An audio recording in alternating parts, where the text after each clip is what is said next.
전국에 계신 한능검 수험생 여러분들 또 왔습니다. 한국사를 맛있게 만들어주는 은쌤입니다. 자, 오늘은 저와 함께 드디어 조선시대로 한번 들어가 보겠습니다.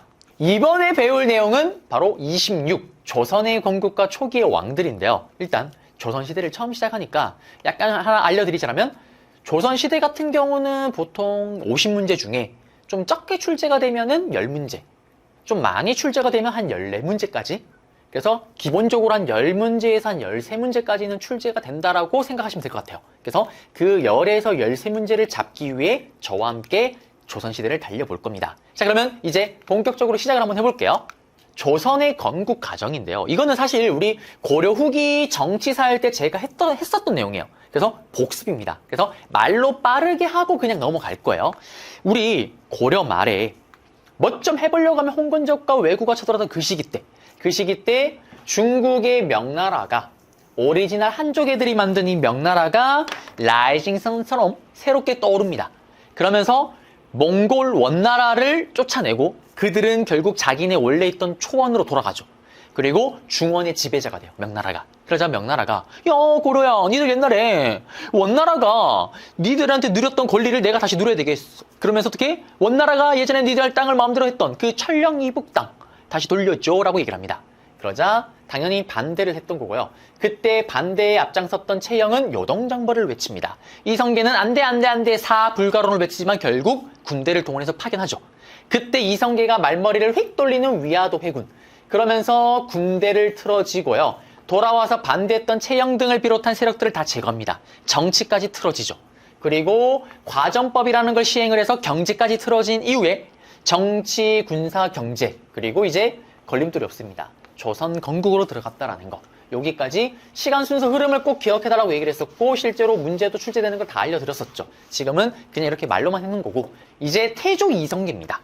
자, 그런데 태조 이성계는 본인이 시험에 잘 나오지가 않고요. 태조 이성계를 어떻게 보면 보좌하고 태조 이성계를 서포트했던 정도전이 시험의 출제율이 더 높아요. 둘 중에 비교를 하자면. 물론 큰 틀에서 보자면 출제율이 그리 높진 않지만, 자, 그러면 여기는 판서를 한번 잡아볼게요. 자, 이제 태조 이성계를 만나볼 건데요. 태조 이성계 같은 경우는 나오면은 당연히 인물 문제로 출제가 될 건데, 태조 이성계가 활동했던 시기는 우리 앞에서 봤던 것처럼 고려 후기, 아주 혼란스러웠던 그 시기, 뭐 좀 해보려고 하면 홍건적과 왜구가 쳐졌던 그 시기 때 전쟁 영웅으로 거둔다죠. 나가는 전투마다 100점 100승입니다. 그 혼란스러운 시기 때 특히 이성계가 맹활약했던 전투가 하나가 있었죠. 기억나세요? 아지발도. 일본의 어떤 왜군 장수였던 아지발도를 활로 쏴 죽였던 그 대승을 거뒀던 전투가 바로 황산대첩이죠. 이 전투에 승리를 거뒀는데 어느 정도로 일본 왜군이 죽었냐면 며칠 동안 냇가가 계속 붉은색이었다라는 기록이 나올 정도죠. 이 황산대첩 이후에 권력을 더욱더 완벽하게 틀어지면서 아시는 것처럼 위화도 회군, 그리고 조선 건국으로까지 이어집니다. 그럼 시험에 나오면 어떻게 나오냐?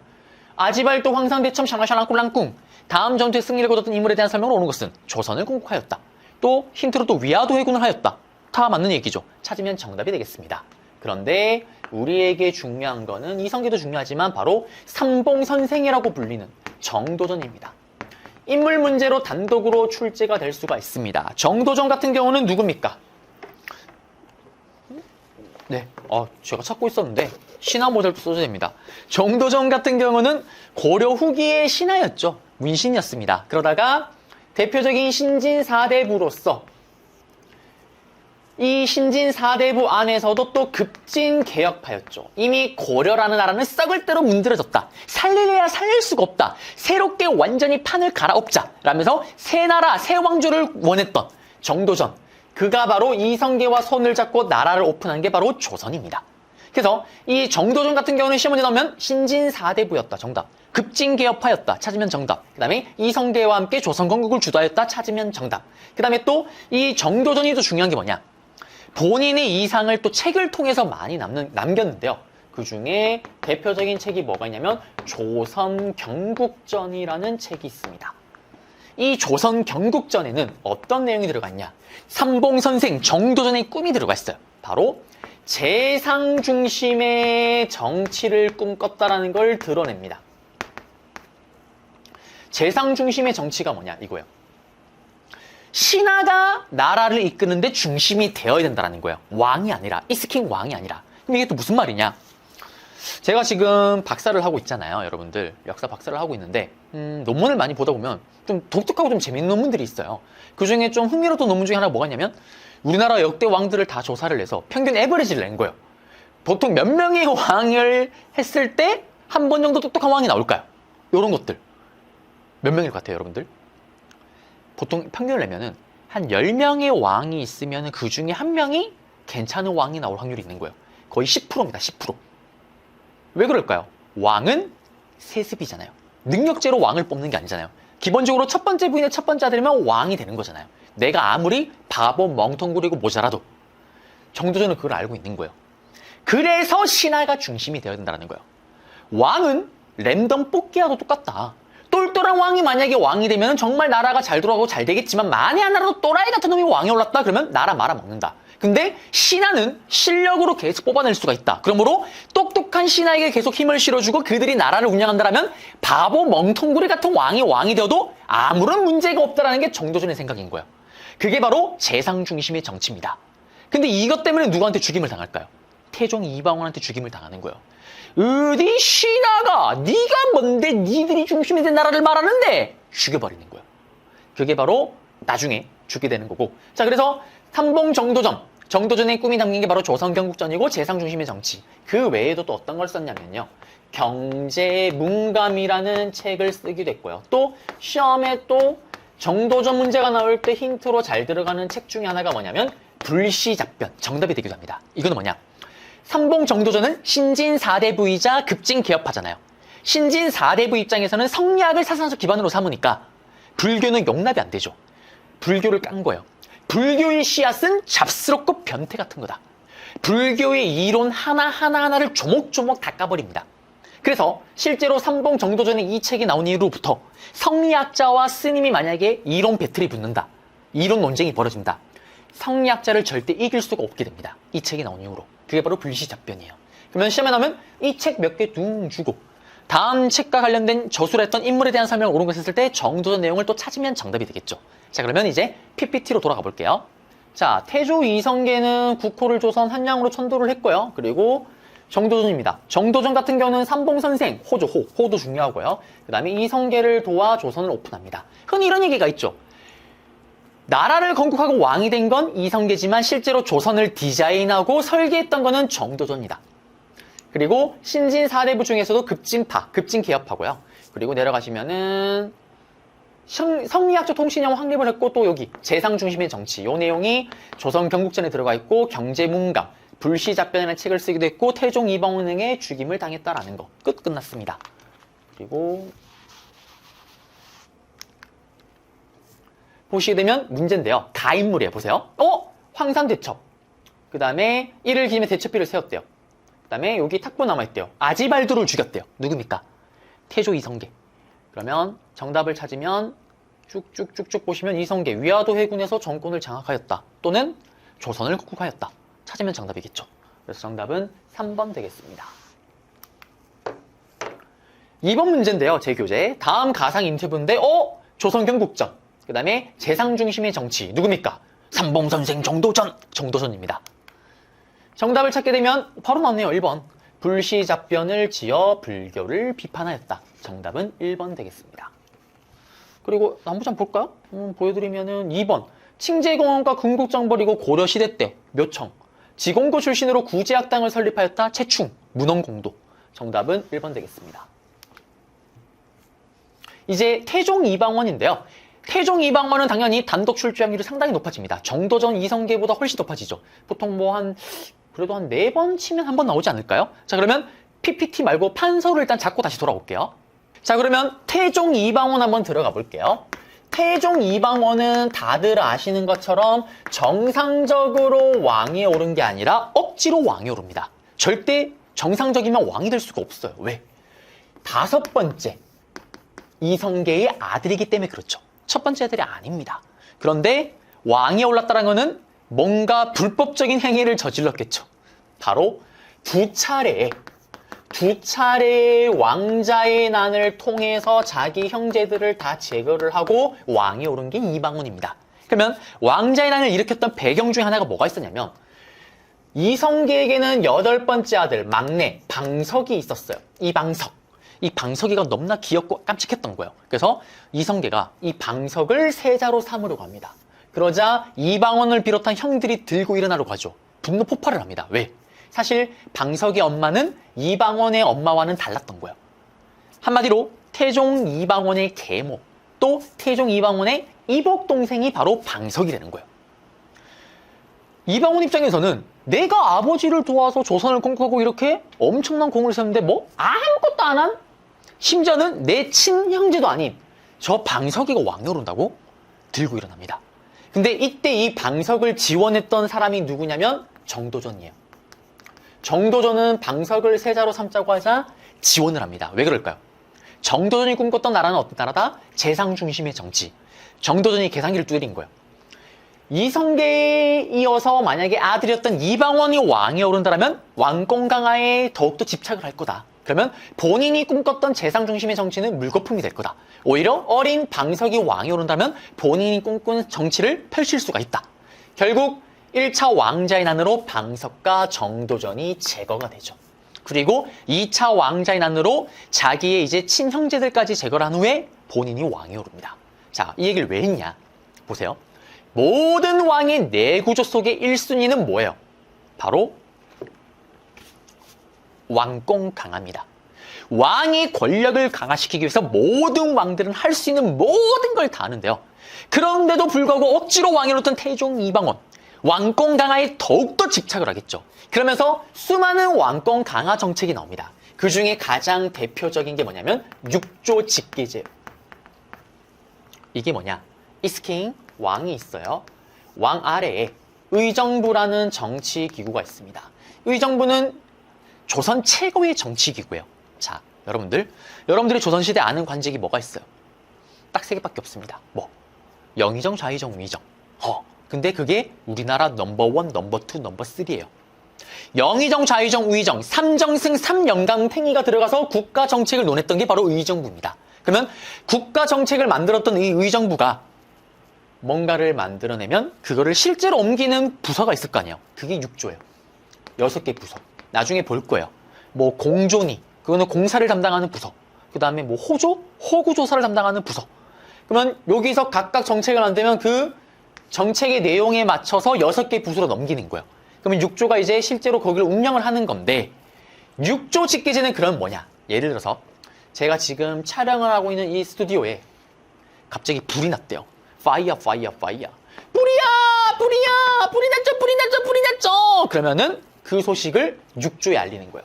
큰일 났어요, 지금. 출판단지에 지금 불이 났어요. 어떡해요. 그러면 2가지 패턴이 있어요. 6조 직계제와 이거와 비교되는 게 뭐가 있냐? 다시 좀 이따 배우겠지만 의정부 서사제가 있어요. 의정부의 3영감탱이들이 글을 주고받는다라는 겁니다. 한번 글을 주고받는다. 그러면 6조 직계제와 의정부 서사제 한번 볼게요. 불이 났죠요. 큰일 났죠. 불이 났죠요. 의정부에 보고를 합니다. 그러자 3영감탱이들이 큰일 났네. 출판단지에 불이 났네. 어떡하지? 일단 출판단지의 가장 큰 자랑거리인 화려한 화장실에 그 화장실에 있는 물을 가지고 부릴 거라. 아하! 그리고 보고를 합니다. 전하, 출판단지에 불이 났답니다. 그래서 화장실에 있는 물을 가지고 부를 거라고 했습니다. 잘했다. 소방관도 투입하래. 아하! 이게 바로 의정부 서사제예요. 어떤 사건이 터지면 의정부를 한번 거치는 거죠. 그러면 6조 직계제는 뭘까요? 6조에서 직접 개통으로 다이렉트로 왕에게 쏘는 거예요. 전하, 출판단지에 불이 났습니다. 어떡할까요? 당황하지 마라. 일단 차분하고 침착하게 화장실에 있는 물을 가지고 부릴 거라. 그리고 어떻게? 소방관을 투입하라. 소방관을 투입할게요. 아하! 이게 바로 6조 직계제입니다. 그럼 보세요. 왕권 강화를 위해서는 여러분들 6조 직계제를 선택해야 될까요? 의정부 서사제를 선택해야 될까요? 6조 직계제죠. 왜? 어디 감히 신하가 니들이 뭔데 왕이 보지도 않은 사건을 네가 뭔데 이래라 저래라 조치하고 나한테 보고하는데. 그래서 억지로 왕에 올랐던 왕권 강화에 엄청나게 집착했던 태종 이방원 한 명 더 있죠. 좀 이따 보겠지만 자기 조카를 죽이고 왕에 올랐던 수양대군 세조. 왕권 강화에 집착을 했고 그 왕권 강화를 해내기 위해서 육조 직계제를 선택했다라는 거. 네. 그리고 태종 이방원 같은 경우는 본인이 개인 병사를 가지고 난을 일으켰잖아요. 그러니까 사병을 없앱니다. 그 다음에 요거는 심한이가 또 아셔야 되는 건데 사간원을 독립시켜요. 좀 이따 배울 거예요. 다음 시간에. 사간원이 뭐냐면 감히 왕에게 간할 수 있는 애들이에요.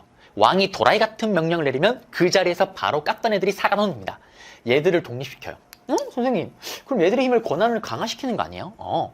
아니, 왕의 정책을 까려면 왕이 뭐 하는지를 알아야 깔 거 아니에요.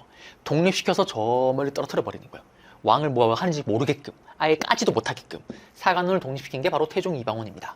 그 다음에 이제 이런 식으로 일단 신하들을 통제를 했어요. 그 다음에 이제 백성들을 또 통제를 해야 됩니다. 그래서 만든 게 뭐냐면 호패법이 있어요.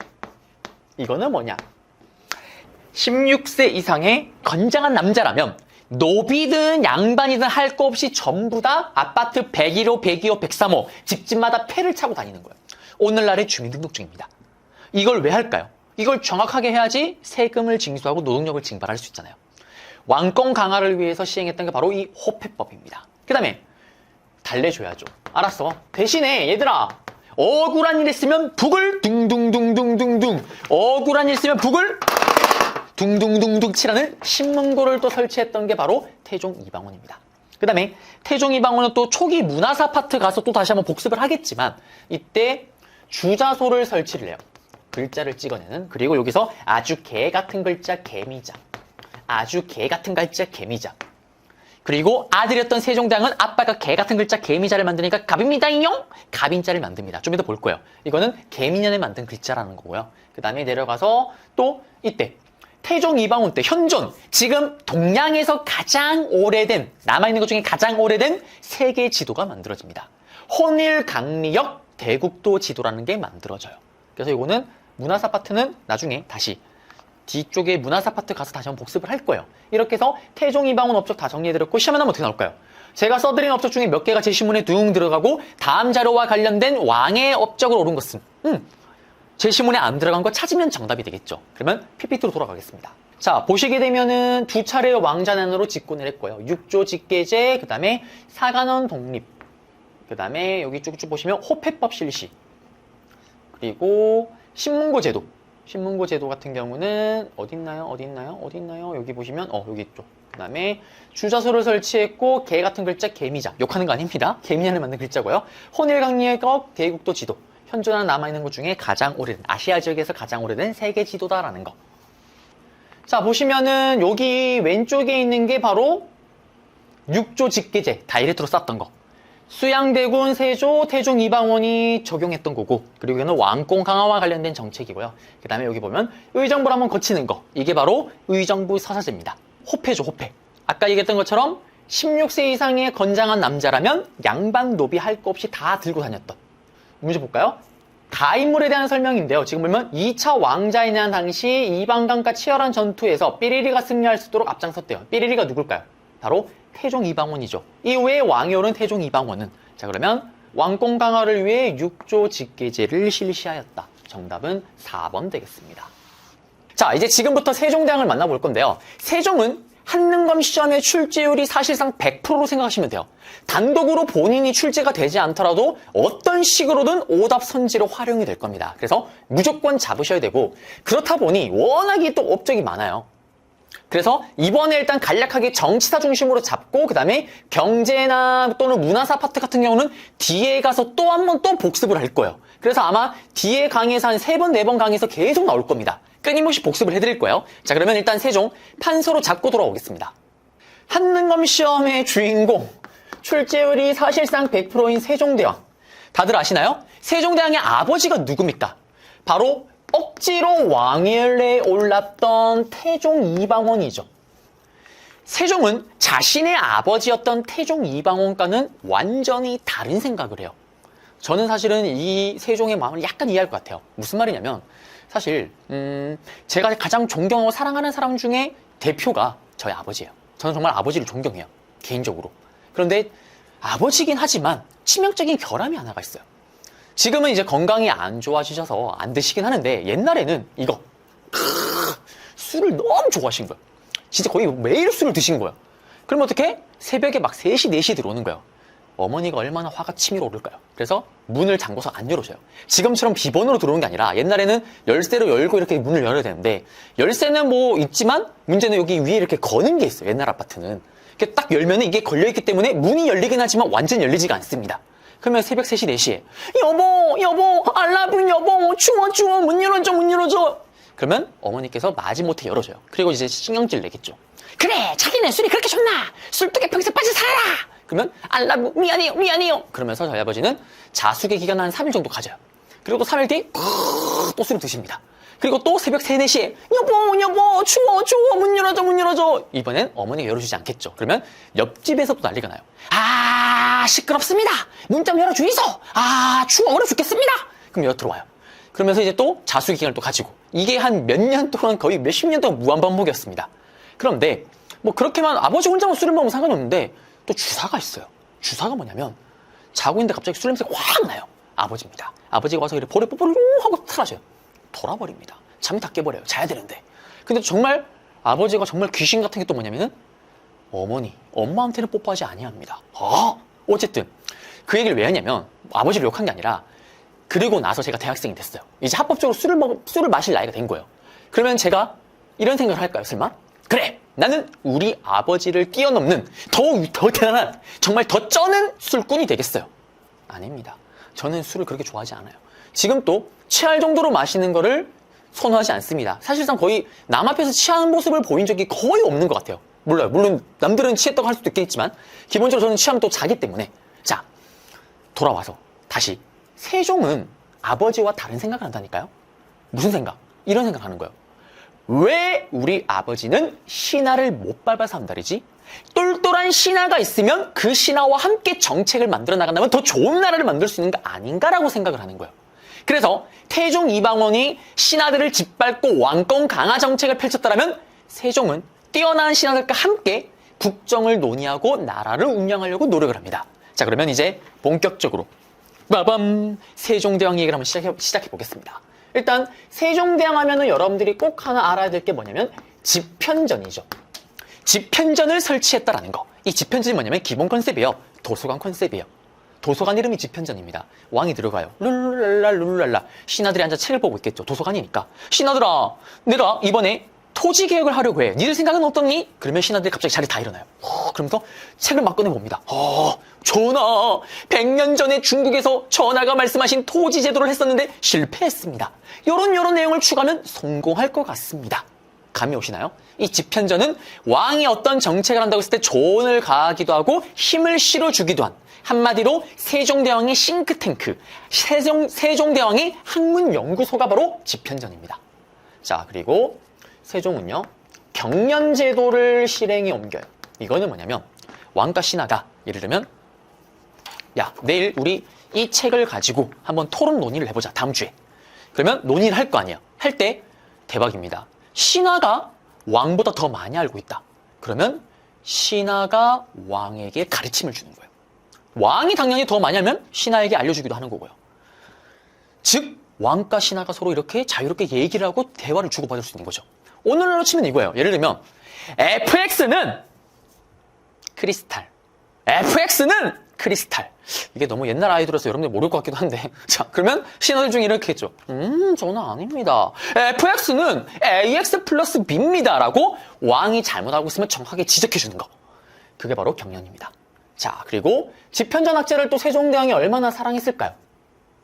그 사랑했던 증거가 여러 가지가 있습니다. 여러분들이 초딩 때 봤던 아름다운 일화가 있죠. 집현전 학자가 열심히 공부하다가 그만 졸아버립니다. 그때 왕이 지나가다가 어머나 불이 켜져 있네? 아직도 공부를? 잠들었네? 공룡포를 이렇게 벌써 덮어주죠.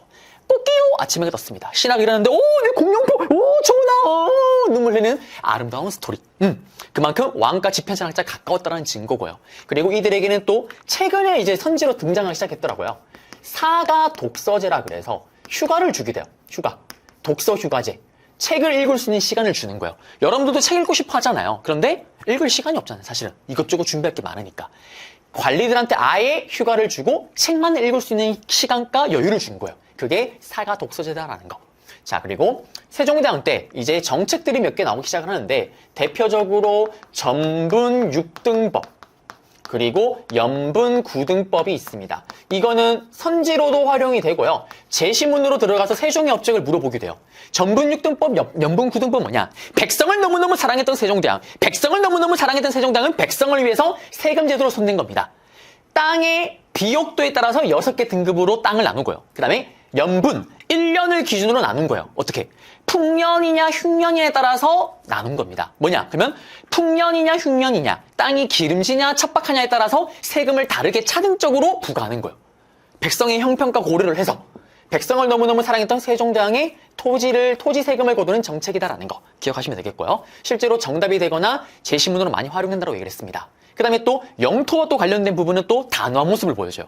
그저 여러 가지 책을 편찬하고 똑똑한 이런 모습만 보여준 게 아니고 영토에도 상당히 관심을 많이 가집니다. 백성을 너무너무 사랑했던 세종대왕은 저기 북쪽에서 또 써줘야 됩니다. 저의 할머니와 어머니가 탐내는 김장모자. 저기 저 북쪽에서 여진족이 깔짝깔짝 미쳐 날뛰자 세종대왕은 크게 2차례의 원정을 펼치죠. 그러면서 오늘날의 한반도 영토를 확립시킵니다. 바로 사군육진, 최윤덕, 김종서 장군을 통해서 사군육진을 개척했다라는 거. 456, 사군육진, 456, 사군육진을 개척했다라는 거. 이거 뒤에 가서 다시 한번 또 배울 거예요. 똑같이. 자, 그 다음에 지금은 일단 넘어가고요. 그 다음에 이제 또 일본이 또 문제예요. 왜구가 미쳐 날뛰니까 또 왜구가 되어줘야 됩니다. 바빠. 자, 이 왜구가 미쳐 날뛰니까 백성을 너무너무 사랑했던 세종대왕은 이 왜구도 털어버립니다. 바로 이종무 장군을 통해서 대마도 정벌을 펼치죠. 여러분들 헷갈리면 안 되는 게 고려 말에 대마도 정벌을 했던 장군은 박위입니다. 세종대왕 때는 이종무예요. 헷갈리면 안 돼요. 그리고 이 대마도를 털어버리니까 일본이 울기 시작을 하겠죠. 우리 뭐 먹고 살아요. 너매요. 그러자 달래주는 형태로 3개의 항구를 개항해요. 그거를 삼포개항이라고 얘기를 합니다. 부산포, 부산, 제포, 창원, 연포, 울산 항구를 열어요. 근데 3개 항구를 여니까 일본 애들이 또 미친 듯이 도를 지나칠 정도로 들어오는 거예요. 그래서 요걸 통제하기 위해서 개해약조라는 거를 체결해요. 이거는 뭐냐면 경계를 딱 정해놓는 거예요. 바다의 경계. 이제 우리나라에 들어올 수 있는 일본의 배의 수를 정해놓는다든지 아니면 사갈 수 있는 물건의 수를 정해놓는다든지 딱 제한을 딱 가해놓은 게 개해약조입니다. 그래서 이 개해약조나 삼포개항을 했다. 이거는 세종대왕의 문제가 아니더라도 다른 왕이나 아니면 다른 문제가 나올 때 오답선지로 정말 많이 들어가요. 그리고 중요한 거는 지금 계속 얘기하고 있지만 세종을 비롯해서 오늘 이번 강의 때 배우는 모든 왕들은 조선 초기 때 왕이다라는 거. 맞죠? 자, 그러면서 지금 여기 관련된 내용 잡아드렸습니다. 이거도 뒤에 또 한 번 또 정리를 할 거예요. 자, 그 다음에 이제 세종대왕의 가장 큰 업적은 역시 뭐니 해도 여러 가지 편찬 사업인데 일단 훈민정음. 모르면 이건 간첩이고요. 수많은 책들과 수많은 과학기구가 어디서? 집현전에서 만들어져요. 특히 과학기구 같은 경우는 세종을 따랐던 수많은 학자들 중에서 특히 이순지라는 인물이 또 활약을 하고요. 인물 문제로 예전에 단독으로 출제된 적이 있습니다. 그리고 역시 세종이라고 하면 빼놓을 수 없는 인물이 누굴까요? 장영실이죠. 노비 출신이었던 장영실. 집현전의 학자들과 함께 세종대왕이 꿈꿨던 수많은 과학기구를 만들어냅니다. 실제 말하면 세종대왕의 생각을 그대로 구현한 게 바로 장영실이죠. PPL을 하자면 저희의 두 번째 인문학서적 조선을 풍미한 소울메이트에 보시면 세종과 장영실을 묶어놨어요. 하하! 시험 끝나고 도서관에서 빌려서 보시면 좋을 것 같고요. 다시 돌아와서. 그러면 장영실이 집현전 학자들과 함께 만든 과학기구가 뭐가 있냐? 바로 자경루, 물시계죠. 그 다음에 앙불구 해시계, 그리고 비의 양을 측량하는 추구기, 그 다음에 하늘을 읽는 혼천이 같은 과학기구를 만듭니다. 시험에 나면 이 과학기구 다 줘요. 다음 같은 과학기구를 제작했던 시기에 볼 수 있는 모습으로 옳은 것은, 또는 다음 같은 과학기구를 제작했던 시기에 제위했던 왕의 업적을 옳은 것은 세종대왕의 업적을 물어보는 거죠. 그렇게 문제가 나오게 돼요. 이것도 다 마찬가지입니다. 둥둥둥. 자, 그 다음에 또 각종 또 과학기술 중에 뭐가 있냐면 태종 이방원이 주자소를 설치하고 개 같은 글자 개미자를 만들었다면 세종은 똑똑합니다. 아버지와는 달라요. 갑입니다잉용. 개미자를 만든 글자랑 클래스가 다른 갑입니다잉용. 갑인자를 만들어요. 갑인자를. 그래서 아버지가 만든 활자가 자꾸 오랫동안 쓰면은 글씨가 막 틀어지고 흐트러진다면 아들이 만든 갑입니다용. 갑인자는 아무리 오랫동안 써도 글씨가 깨끗하고 일절 변화가 없었다라는 거. 자, 그래서 이 갑인자고. 나중에 또 문화사 파트 가서 제가 다시 한번 또 설명을 해드릴 거예요. 그 외에 또 어떤 책이 있냐. 제발 니들 3강 5륜에 맞춰서 행실 똑바로 해. 3강 행실도. 근데 말로 하면 말을 안 들으니까 그림으로 쓴 그림책. 3강 행실도, 충신, 효녀, 연려의 이야기가 그림체로 들어가 있습니다. 그 다음에 똑똑하니까 가능해요. 7개 별자리, 토성, 목성, 금성 7개의 별자리를 한량을 기준으로 천체를 관측해서 달력을 만든 7정산. 똑똑하니까 가능합니다. 세종 때 가능한 7개 별자리를 정산한 7정산. 그 다음에 향약 집성방. 향촌사회 약으로, 우리나라 약으로 만들 수 있는 모든 처방전을 집대성한 향약 집성방. 세종대왕 때 업적이고요. 의학 백과사전 의방유치도 세종대왕 때 편찬된 책입니다. 그 다음에 또 책 중에 또 중요한 게 있어요. 나중에 또 이거 다 한번 또 복습할 거예요. 농사직설. 백성을 너무너무 사랑했던 세종대왕은 각 동네마다 베테랑 농부, 20, 30년 농부, 베테랑 농부들을 다 찾아가서 그들의 노하우를 다 취합해요. 그러면서 농사를 직접 짓는 애들로부터 이야기 노하우를 취합해서 쓴 책이라는 농사직설을 편찬합니다. 그 외에도 나중에 또 하겠지만 뭐 여민락이라는 책을 또 쓰기도 하고요. 악보를요. 이런 것들 나중에 다 문화사 가서 또 정리할 거예요. 그러면 또 시험에 나오면 어떻게 나올까요? 이런 책 이름 다 던져놓고 책 자체를 설명하는 거예요. 다음 책이 편찬됐던 시기에 볼 수 있는 모습으로 옳은 것은 세종대왕 때 물어보고 있는 거죠. 세종의 업적을 찾으면 됩니다. 그리고 지편전인 이런 것들 또 줬을 때 당연히 세종의 업적인 걸 알고 찾으시면 돼요. 자, 그 다음에 하나 또 남은 게 하나 더 있어요. 그게 뭐냐면 왜 우리 아버지는 신하를 못 밟아서 안달이지? 똑똑한 신하와 함께하면 좋은 거 아닌가라고 얘기를 했었잖아요. 그래서 기억나세요? 태종 이방원은 뭘 했어요? 육조 직계제를 실행에 옮겼죠. 그런데 세종은 아버지와 다르게 의정부 서사제라는 거를 실행에 옮깁니다. 이거 앞에서 설명했었잖아요. 이게 뭐였어요? 이거 펜이 부러졌네요. 분필이. 약간 지우고 갈게요. 바로 이스킹. 왕이 있으면 왕 아래 의정부가 있습니다. 3영감탱이가 들어가는. 그리고 밑에 6조. 어떤 일이 사건이 생기면 6조에서 직접 계통으로 의정부를 쌩까고 그냥 왕에게 보고하고 조치를 받는 게 6조 직계지죠. 의정부 서사제는 뭐였어요? 의정부에서 글을 한번 주고받는 거. 어떤 사건이 터지면 왕으로 바로 가는 게 아니라 의정부에게 먼저 보고가 되고 의정부에 약간 선조치를 받고 의정부가 왕에게 보고하고 다시 왕이 명령 내린 걸 다시 의정부가 명령을 내리는. 이게 의정부 서사제잖아요.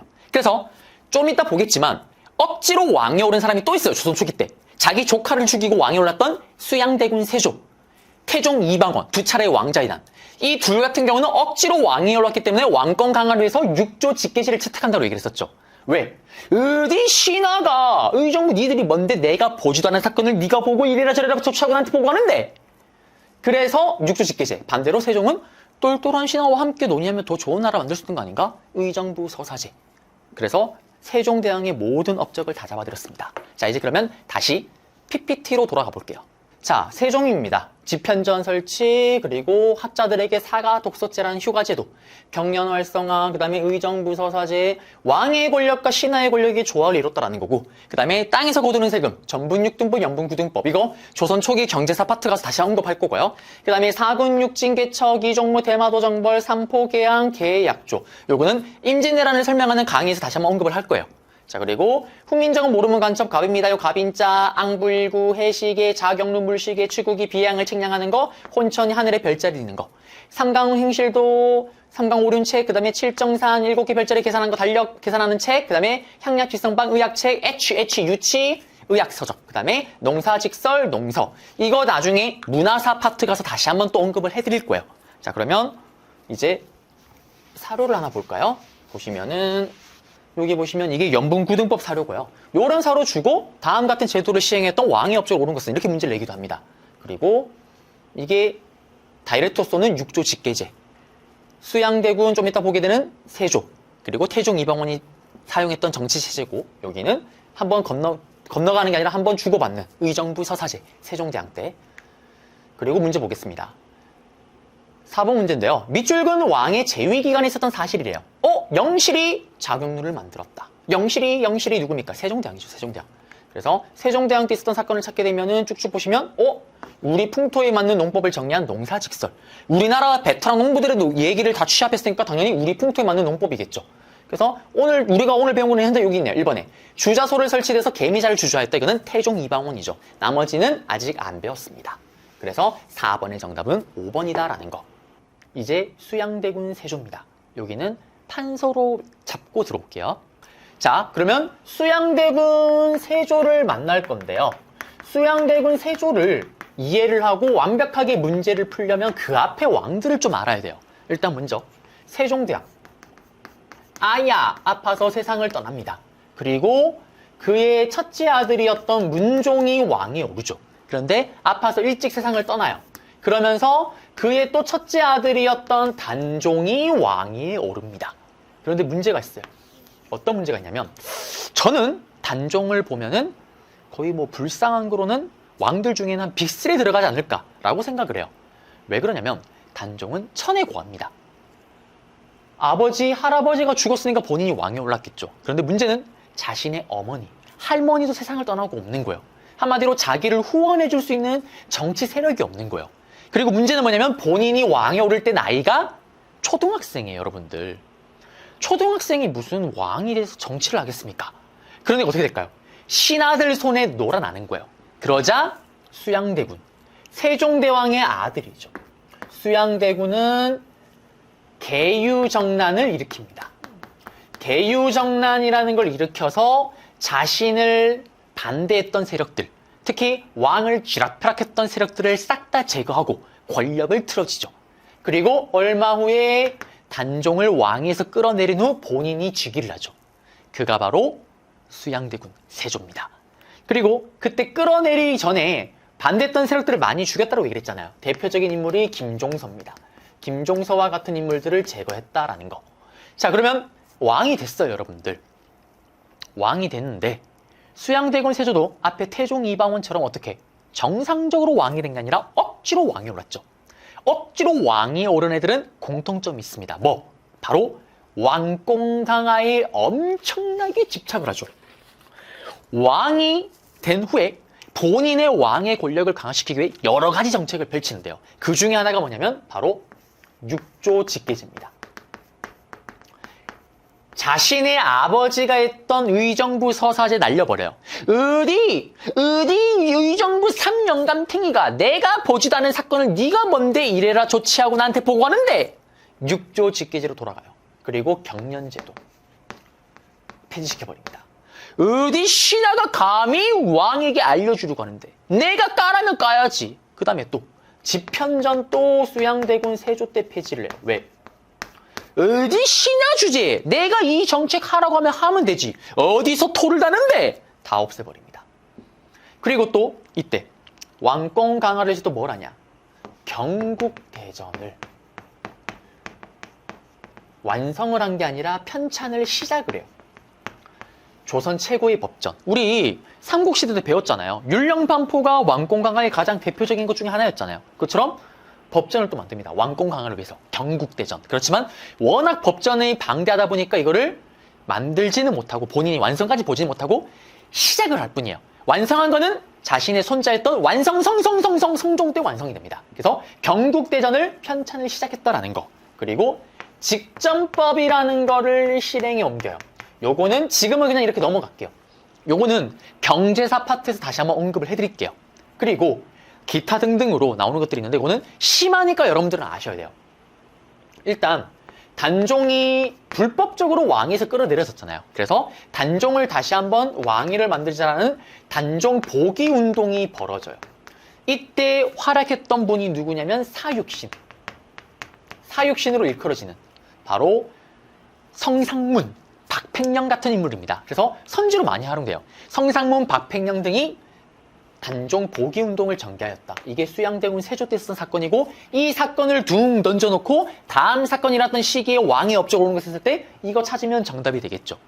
그리고 단종 복위 운동에 나오는 성상문 같은 경우는 제 책 PPL 조선을 풍미한 16인의 소울메이트 책에서 볼 수가 있습니다. 네. 자, 그리고 하나 더 이거 뭐냐면 이 수양대군 세조 때 저기 북쪽 지역 함경도 지역에서 이시에라는 인물이 난을 일으켰다라는 거. 자, 수양대군 세조는 왕권 강화를 위해서 어떤 정책을 펼쳤냐면 거의 모든 지역에 자신이 임명한 지방관을 통해서 통제를 하고 싶었던 거예요. 근데 과거에는 저기 북쪽 지역에는 그 동네 토착민들 중에 좀 유력한 토착민들 있죠. 옛날로 치면 호족 같은 개념? 그런 좀 잘 나갔던 애들을 관직에 임명을 했던 거예요. 그 중에 한 명이 이시에가 있었던 거예요. 근데 수양대군 세조가 그쪽 지역에도 자신이 임명한 지방관을 파견하고 그 지역에서 동네 토박이 중에 힘이 좀 세고 잘 나갔던 애를 관리로 임명했는데 그걸 다 박탈시킨 거예요. 그러자 들고 일어난 게 이시에의 난입니다. 여기는 정답이 된다기보다는 다른 왕들 업적 문제 나올 때 오답 선지로 많이 활용이 돼요. 네, 그렇지만 이시에의 난이 여러분들 수양대군 세조 때 있었던 일이다라는 거, 어떻게 보면 왕권 강화를 하는 과정 속에서 일어난 반대급부로 일어난 사건으로 보시면 되겠죠. 자, 이렇게 해서 정리를 한번 해드렸습니다. 그러면 PPT로 돌아가 볼게요. 단종입니다. 단종 같은 경우는 초등학생 나이에 왕이 올랐다 이렇게 했었죠. 뭘 알겠습니까? 신하들 손에 놀아납니다. 그러자 수양대군 세조가 계유전환을 일으켜서 권력을 틀어지고 또 자신에게 반대했던 신하들을 제거한 후에 단종까지 몰아내고 왕이 오릅니다. 그러자 단종을 다시 한번 왕위에 세워보자라는 단종 복위 운동이 벌어지고요. 이걸 주도했던 인물들이 집현전 학사 출신이었던 성상문, 박필등 등입니다. 그렇지만 이거마저도 결국 실패로 끝나고 단종은 결국 죽게 되는 거고요. 수양대군 세조 이렇게 억지로 왕에 올랐습니다. 왕권 강화에 집착을 하죠. 육조 직계제, 집현전 경연제도 폐지, 경국대전은 완성을 못 보고 시작을 합니다. 직전법은 나중에 다시 배울 거고요. 그 다음에 이시의 난이 일어나기도 했다라는 거. 그래서 수양대군 세조 이야기 다 해드렸습니다.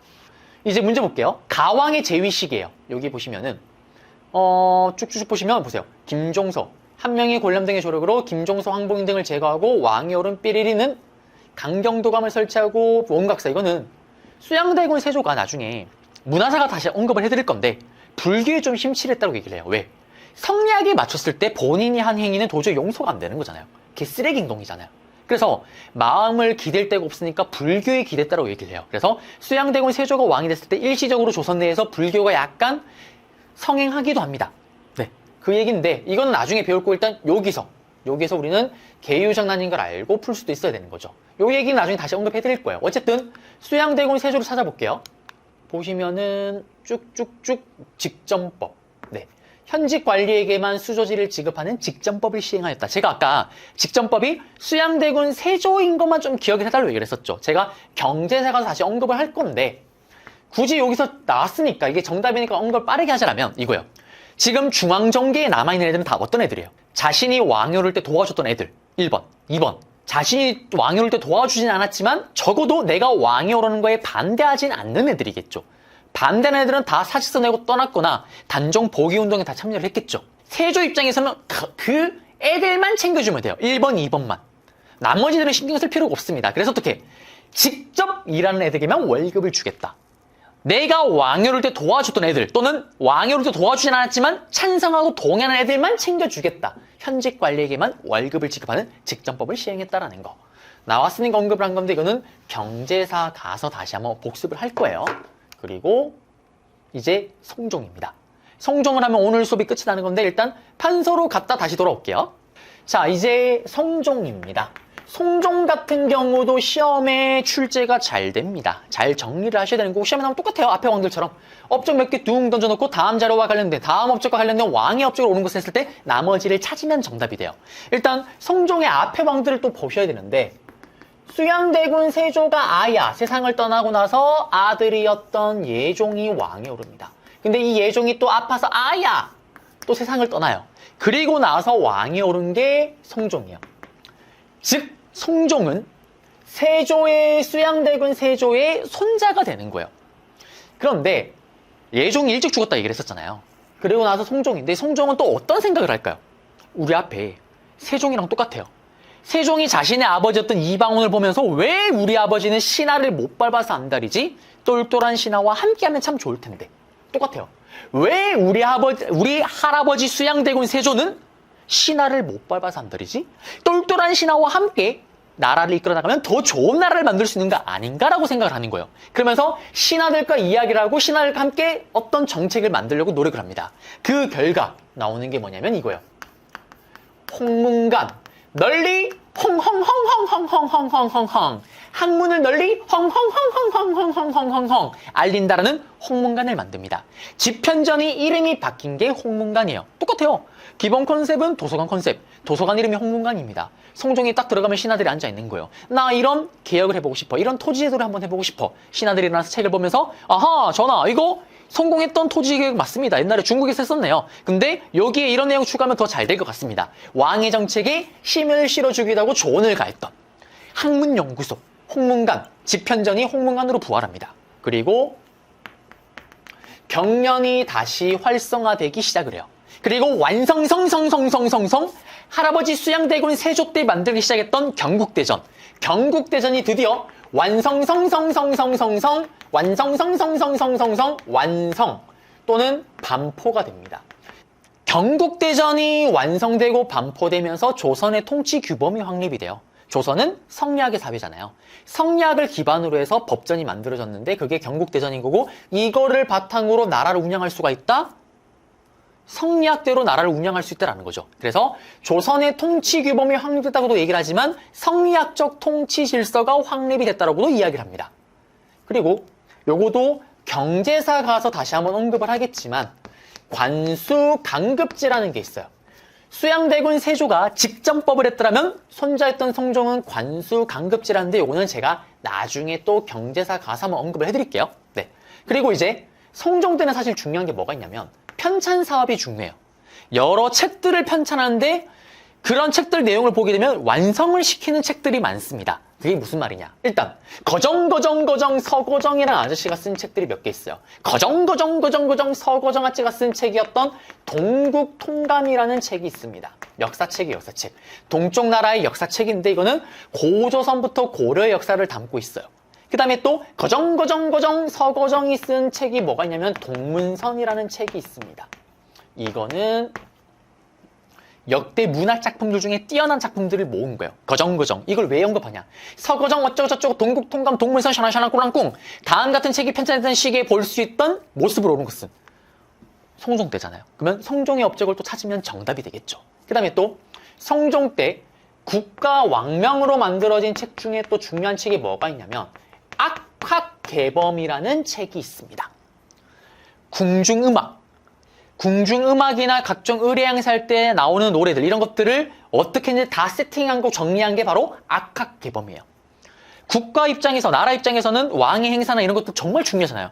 이거 노래 어떻게 할 건 이걸 다 세팅한 게 악학개범입니다. 그 다음에 또 국조오례라고 있어요. 나라에 정말 큰 행사가 5가지가 있습니다. 대표적으로 뭐가 있냐면 뭐 왕이 세상을 떠나면은 제사를 어떻게 지내고 왕자가 태어났다 어떻게 하고 또 외국의 명나라에 뭐 사신이 왔다 어떻게 접다고 이런 각종 내용들을 싹 다 정리한 게 국조오례입니다. 국가의 의례를 5가지 중요한 의례를 다 정리한 거예요. 이거 완성성성했던 성종 때입니다. 이런 것들이. 그 다음에 또 하나 동국여지승람이라는 책도 편찬을 해요. 이거는 뭐냐면 지방을 다 정리한 거예요. 완성한 겁니다. 동쪽의 나라에 있었던 수레요. 수레가 다니는 도로, 땅지, 땅. 그 다음에 경치승, 경치. 이걸 열람하는 책이에요. 이게 옛날에 14회 한능검 시험에 단독으로 출제된 적이 있어요. 제가 그걸 왜 기억하냐.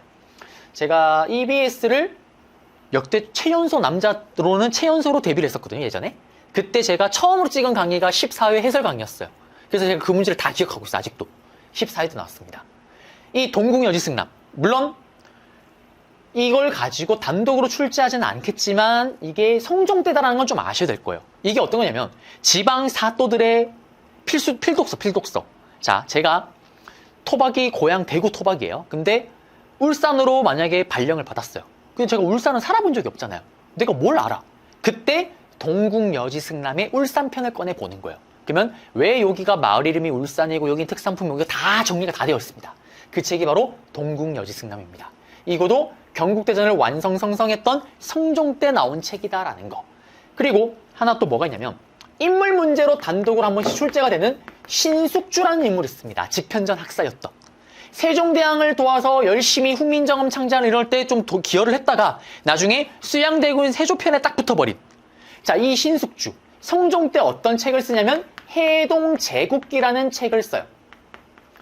일본에 직접 본인이 외교관으로 파견되면서 보고 느낀 것들을 다 모아서 취합해서 정리한 책이 해동제국기입니다.